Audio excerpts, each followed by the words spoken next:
बतिया सुना चचा, हम का आपन उनके मोहब्बत में हम पड़ल है। बैठा तू मतलब तू बोलबा ना, अब दे दई मैकवा आपा के बोल दई जैसे।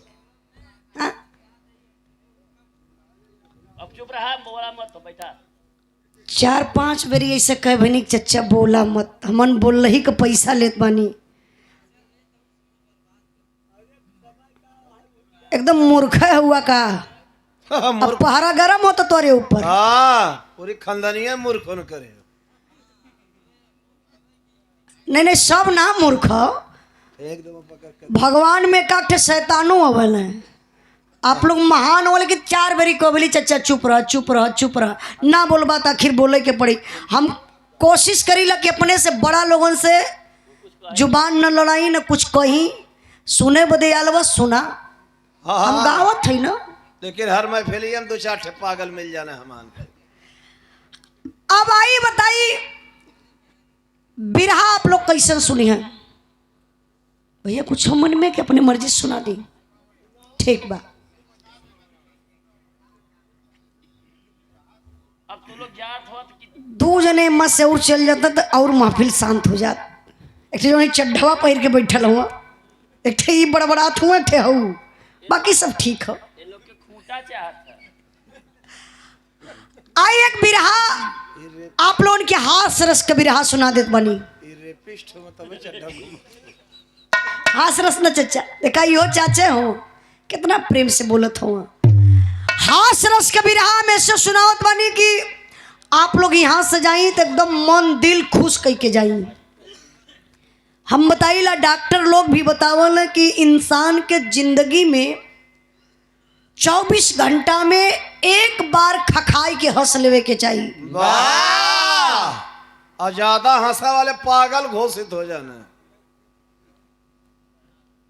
हंसले से आप लोगों के जो बॉडी का सर्कुलेशन जो खून को बा एकदम मेंटेन हो जाई। तो हम चाहत बनी कि आधा घंटा का टाइम दें, और नहीं तो बाहर बंद हो गल का तब लोग गीत गा देते हो, बिरहा गाई तो फिर फंस जाई है ना। बिरहा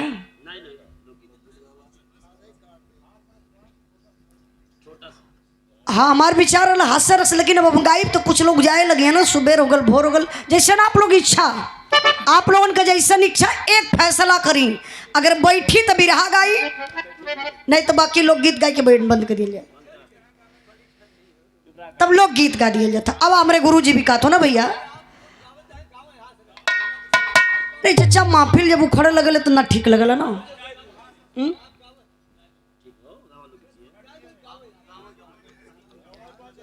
का भैया का कला है? अच्छा सुनबा, चली ठीक बा। तब जब आप लोग सुनत बनी तो सुनी, बैठी एक बिरहा आप लोगों के सुनावत बनी। ये बिरहा से आप लोगों के कुछ समझ में आई। जब भी हम बिरहा गाइला तो आप लोगों के कुछ ना कुछ मैसेज जरूर मिलेला। ये बिरहा से आप लोगों के एक सीख मिली। आवा मास्टर साहब,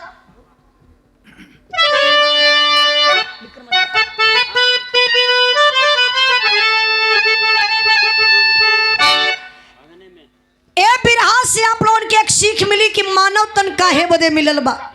अब एकदम झटके में बिरहा गा देत बनी।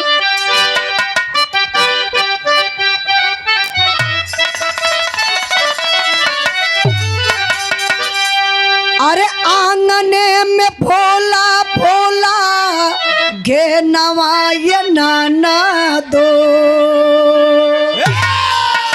अरे आंगने में भोला भोला गे नवाय नाना दो।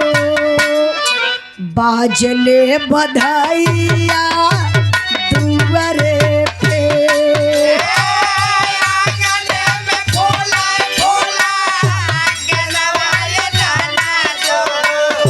बाजले बधाइया दुआरे पे।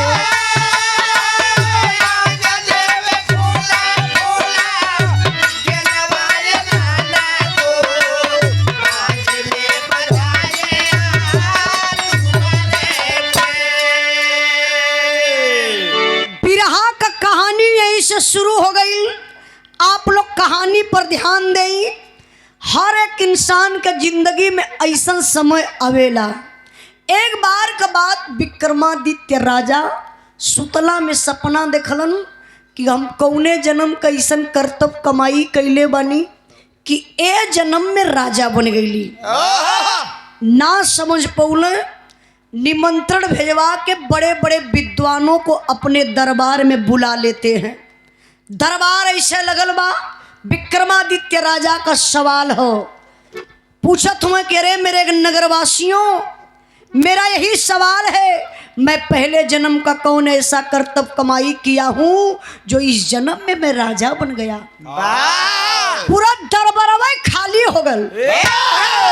वही दरबार में एक बुढ़ा आदमी, बड़ा विद्वान, कवि जी इतना पूरा नहीं रहा है। ऐसे अकेले वही दरबार में बैठल हुआ। विक्रमादित्य राजा का नजर पहुंचल, हाथ जोड़ ललन, करल महाराज की जय हो। सरकार आप बतैबा का कि हम पहले जन्म का कौन ऐसा कर्तव्य कमाई कैले बनी जौन ए जन्म में राजा बन गईली। तो उस साधु बाबा जो बैठल लला कला बचवा हम तो ना बताई, चल जा यहाँ से कृष्णवन जंगल में एक साधु मिली है, सवाल करवा जवाब मिल जाई। विक्रमादित्य राजा घोड़ा पर सवार भइलन, बाबू चल दहले कृष्णवन जंगल में। एक साधु से मुलाकात भइल, सवाल कैलन, कहले कि हम आपसे पूछल चाहत बनी महाराज कि पहले जन्म का कौन ऐसा कर्तव्य कमाई कैले बनी जो ने जन्म में राजा बन गईली। तो साधु जी कहला बचवा हम ना बताई, यहाँ से चल जा तू छत्तीसगढ़ में। छत्तीसगढ़ जइबा, राजा के घरे एक लड़का पैदा भलो और लड़का मर गल बा। हाय हाय हाय, वही लाश से सवाल करवा जवाब मिल जाई। विक्रमादित्य राजा पहुंचल बाबू वही छत्तीसगढ़ में। राजा के दुआरे एगो बच्चा का लाश बा, पैदा भल बा, मर गल हल। वही लसिया से विक्रमादित्य राजा सवाल करे लगलन। सवाल का कैलन, भाव मास्टर साहब,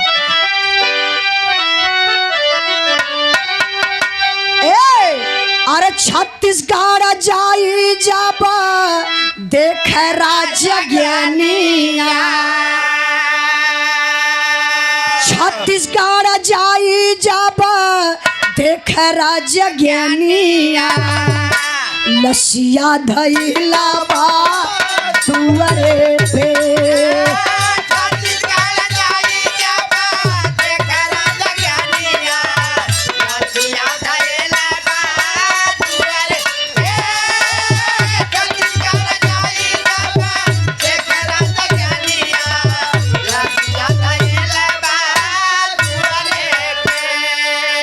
प्रश्न का जवाब पूछे लसिया से भाई, आई है आवाज जाओ गाँव मानिहारे।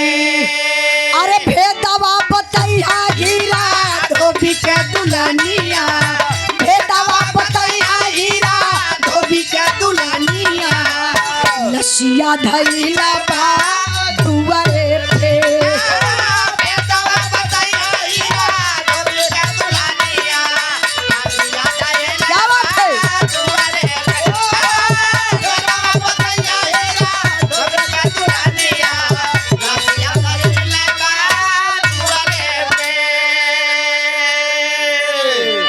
ध्यान हर रहे, बस 10 मिनट, ज़्यादा भी ना लेवे।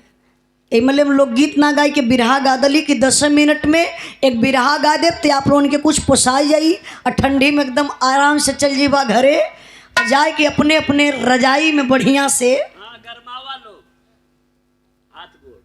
बिरहा पर ध्यान दें। विक्रमादित्य राजा पहुँचल छत्तीसगढ़ में। राजा के दुआरे बड़ी भीड़ बा, लड़का पैदा भल बा, मर गल बा। वही भिड़िया में घोड़वा लेके घुस गईलन।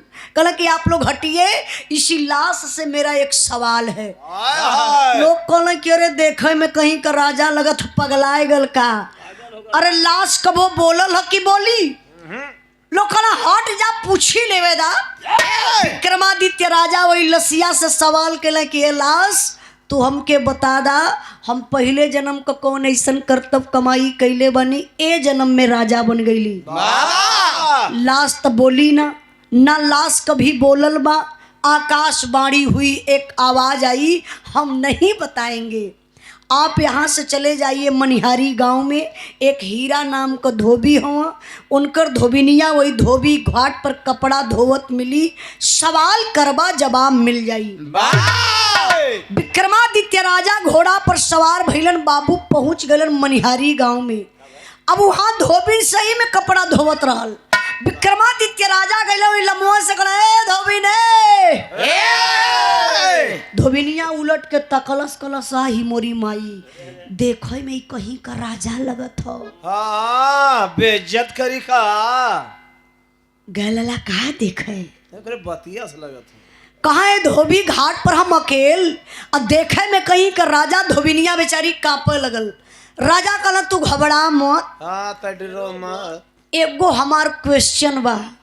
धोबिनिया कहला हाय राम, ये इतना दिन से हमके कपड़ा धोवत हई, दिन बीत गयल, आज तक ऐसन कपड़ा कम नमवाइज ना सुनली। का सरकार आपके चाहिए का? कहला आंसर। हाँ तब समझ गए धोबी का कि एकर अंडर बियर हम लपेट के चली आयल हो। इहो पढ़ले लिखल बैठल हुआ। हाँ धोबिनिया उलट पलट के कुल कपड़ा झारत पर देखा तो कहला सरकार का चाहिए? तो विक्रमादित्य राजा कहला एगो सवाल है, वही का जवाब चाहिए। धोबिनिया कहला सवाल का बा? कहला हम पहले जन्म का कौन ऐसन कर्तव्य कमाई कैले बनी कि ए जन्म में राजा बन गईली। तब धोबिनिया मुस्कियाए लगल। मुस्कियाई के वही धोबी घाट पर कपड़ा अपन जो पुरान कपड़ा लस्ता रहल ऐसे बिछा दलस। कहला सरकार बैठा, अपने पहले जन्म का बात सुना। बड़ी ऊंची बात धोबी ने बतावत बा, तर्ज बड़ी बढ़िया लगल बा मास्टर साहब।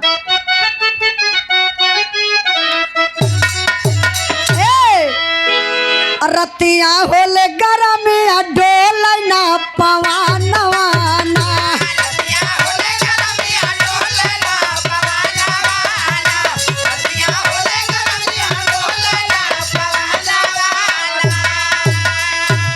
भाव पर ध्यान दे। धोबी ने बतावत बा का कहलस?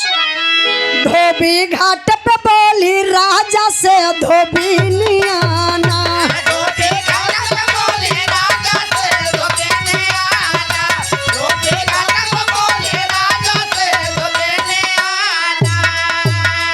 सुनिला पूर्व जन्म का अपन तू कहानिया ना,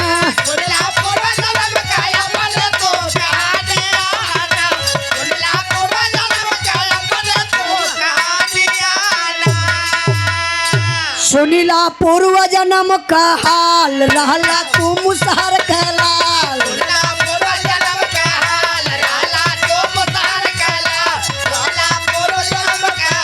भैया तनी हरण कम करा था, हरण कम।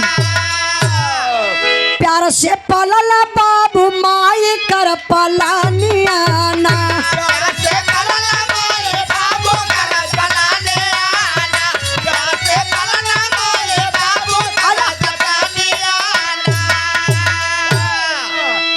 धोबिनिया कहले सरकार पहिला वाला जन्म तोहर मुसहर कर रहल। हाँ राजा कहलो अरे हम मुसहर?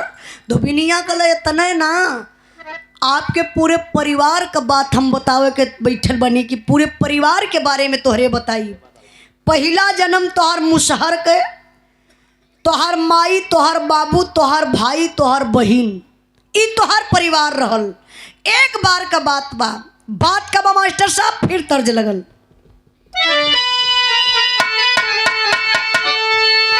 अरे बड़के गोतिनिया मारलस, अरे बड़के गोतिनिया मारलस, तनवा का बतिया पतिया रोई रोई ना, पतिया रोई रोई ना, लिखवा राजा मतिया पतिया रोई रोई ना।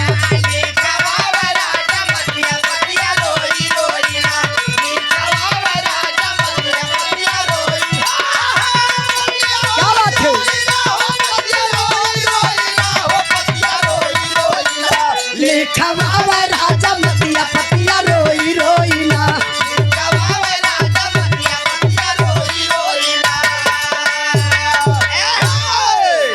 किया रे भोगा सना सारा अपने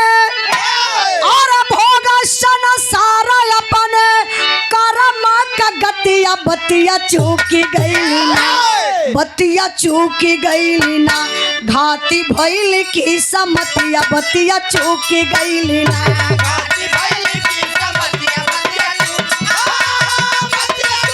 बहुत अच्छे।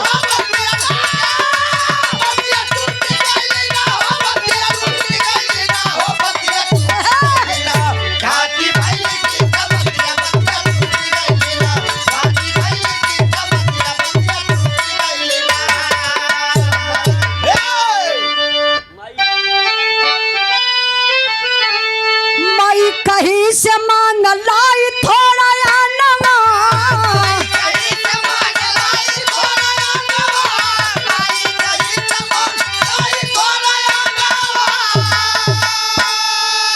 रोटिया बना के धैली सब के समानवा।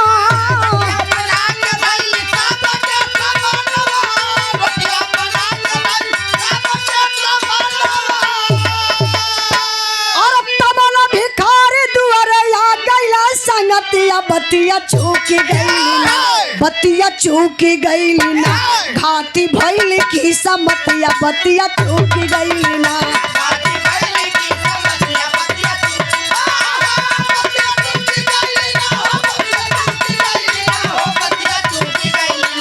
घाटी भइल की समतिया बतिया चूकी गईली ना।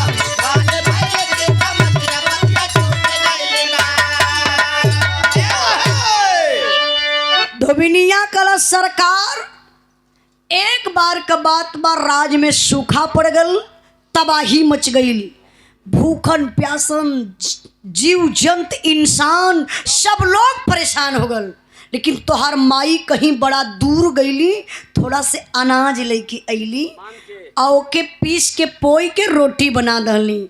और वह रोटिया तोहर पूरे परिवार के लोग बैठल लाल खाए बदे। इतने में तो तोहरे पूरे परिवार का किस्मतिये बिगड़ गई। अच्छा किस्मत कैसे बिगड़त क्यों?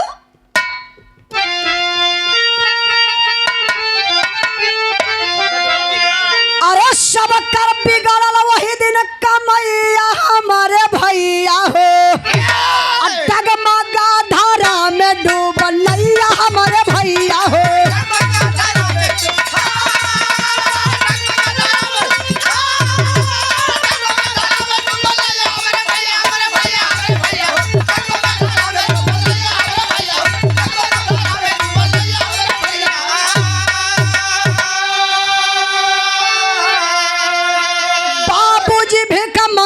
के द्वार से फटकारे हो, माई गारी देव लगली, छोटका भैया डंडा मारे हो। अरे क्रोध में आके कहली वही समैया हमारे भैया हो, गंदा कतहू खा जाके मुदैया हमारे भैया हो।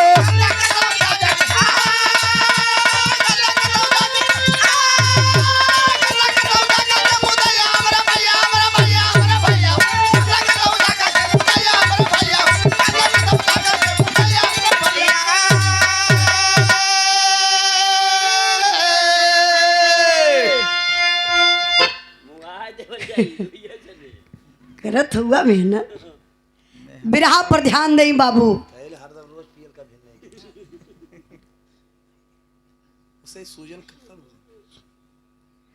दुनिया का वैद्य जी है हुआ देखा ये हम ललका तो कतल रोज एक शीशी मारल कर, शीशी मरी है तो बिरहा गाय पई है। अरे फिट रहे दर्दिया खत्म हो जाल करी। बिरहा पर ध्यान दई। धोबिनिया कला सरकार रोटी तो हर परिवार बैठल लाल खाए बदे। इतने में एगो भिखारी आयल। जब भिखारी आयल तो रोटिया देखलस खात तो हथवा इसे बढ़ा दलस, कलस अरे बचवा रोटी खात हुआ लोगन, आधा टुकड़ा रोटिया दे देता तो हमहू खा लेती, बड़ा तेज हमरे भूख लगल बा, कई दिन का भूखायल बानी। इतने में तो तोहरे पूरे परिवार का किस्मतिये बिगड़ गई, अब तोहर किस्मत जागी गई। अब राजा इत्मीनान से बैठ गई, कहले कि हम अपन बात पूछे अली। आई धोबिनिया पूरे परिवार को बायोडाटा लेके बैठल हो, पूरे परिवार के बारे में बतावत बा। तो राजा बैठल हुआ फिर पूछल कि अच्छा हमारे परिवार के बारे में तू जानत हो? तो पहले मेरे परिवार के बारे में बता दा, तब धोबिनिया बतावत बा। अच्छा बतावत का बा, बिरहा में 4 लाइन बड़ा इम्पोर्टेंट लाइन बा। ये 4 लाइन के दिल और दिमाग से आप लोग सुन ली हैं, पूरा बिरहवे समझ में आ जाई कि हम बिरहा काहे बदे गौली है। ये बिरहा आप लोगन पर भी शूट करी। कैसे?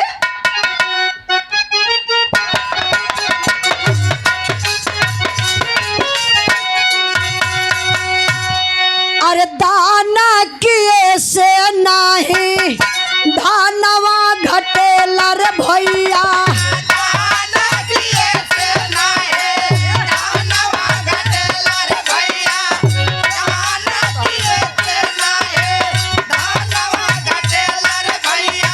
लेकिन धर्मावा से घट जाला ईमान।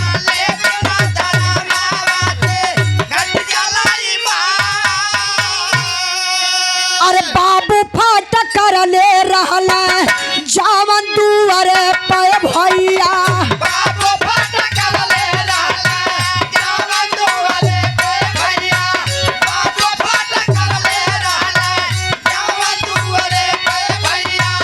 बन के भिख मन्ना साधु घूम हर मकान।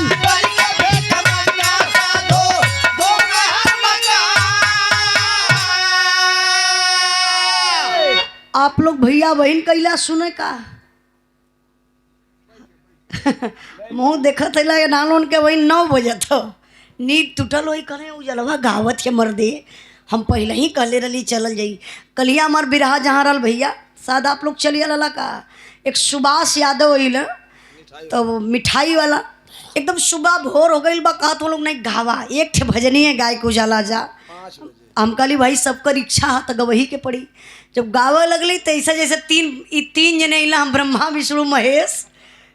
हाँ भैया हम समझत है। तो ऐसा ही एक जने अला तो बैठल हुआ अल हमके 100 रुपया दलम माला दलम। कहली भैया काहे इतनी पहाड़ कैला है? कहा तो दीदी रतिया भर बिरहवा तोहर सुनत रही करेजवा फाटत रहल है। मेहरुआ टंगिया फंसौले आज छोड़ते रहले। कहा तो का करी घरवाली है वही न देती। हम सोचत ला कैसे कब निकल जाई। अब घरवाली उनकर वही न देती। जब 5 बजल तो उनकर मिठाई के दुकान सहसों में रहल। कहा अब मिठाई के दुकान के बहाने वहाँ से घर से निकलना कि हम जाला दुकानी पर, दुकान ना खोल के आई के बिरहवा में बैठ गई ना।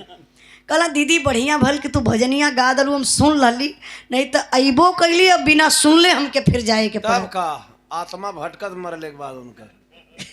तो देखी ब्रह्मा विष्णु महेश वहीन गईला अच्छा लगल। भैया बैठ जा सुन ला, यही से सुन ला। अब इन कहना देखा पैसा सा देने की ना, सब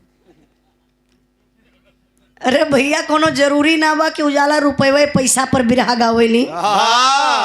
उजाला गेहूं 4 रुपये बिरहा गावेली। हाँ तलई के बोरा घूमदा सार मिल जाई। खिचड़ी पहुंचौले है का बोले में बड़ा तेज हुआ। सकलिए न कर और कुछ बिगड़ जाई। अच्छा आपका भैया ना लाल बहादुर भैया नहीं, अजय यादव भैया जो अध्यक्ष जी हैं, उपाध्यक्ष जी, ये नहीं कहत रही है ना कि इनके मरारू इनके राजा कबो कहती नहीं हुई है। बहुत बहुत भैया के प्रणाम। नाम से भी बहुत बड़ा अंतर होला। निशान प्यारे लाल यादव कभी जी तो पहले लोग कहें कि पहले का नाम लोग रखा, बहुत उल्टा पुल्टा। तो पहले का नाम रहू कतवारू घुरहू कतवारू निरहू ढकेलू खेदू लखेदू चहेटू। अब बौड़म इहो रहल। इनमें मेरे आजो का नाम ले लेना है। इनकी आजा का नाम बौड़म हो, तो अरे आजा का नाम खेदू हो। पहले का नाम ऐसा रखा है। लेकिन आज के जमाना में मॉडल नाम फैशन का नाम जान तो कहा हो, टिंकू मिंटू पिंटू सिंटू।